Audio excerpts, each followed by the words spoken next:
Voilà, donc on est présent dans la salle de promotion du FIFA World Cup Trophy Tour. Voilà, on est présent dans cette salle avec donc tous les officiels, la presse, les journalistes qui présentent donc le tour de la FIFA. Bonjour. Bonjour. Comment allez-vous? C'est un Ça plaisir. fait plaisir de vous revoir encore. Grand émérite journaliste sportif. Ah, merci de votre compliment. Voilà, donc présentez-vous pour le grand public. Écoutez, je suis Serge Dakouri, je suis journaliste sportif à la RTI, spécialement à Radio Côte d'Ivoire, basé au plateau. Ça fait plaisir. Mais je suis Alors aussi. la Coupe du Monde de la FIFA à Abidjan, c'est un événement? C'est un événement majeur parce que, écoutez, la Coupe du Monde est un événement planétaire qui est organisé ordinairement chaque 4 ans.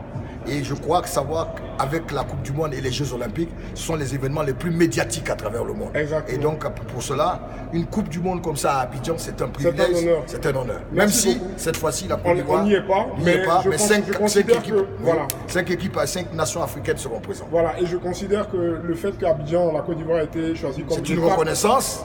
Quand même, de reconnaissance du football de ivoirien. la qualité du football ivoirien. Oui, puisqu'il y a quand même des dignes ambassadeurs avec Didier Exactement. Drogba, Yaya Touré, Gervinho et autres. Kolo Même aussi, si, bien sûr. même si aujourd'hui ils ne sont plus assez compétitifs. Il faut préparer la relève. Il faut préparer la relève et ceux-ci ont quand même écrit les lettres de noblesse du football Bien ivoirien sûr, donc, à travers vraiment, leurs prestations. Il faut rendre à César ce qui est à César, comme on Oui, dit. donc le monde entier reconnaît quand même que cette terre de Côte d'Ivoire a quand même produit d'excellents footballeurs. Merci, et on est optimiste pour l'avenir. On pense qu'il y aura de la relève, c'est sûr. Voilà, on a eu l'occasion de parler à Karambeu, il nous a dit ça.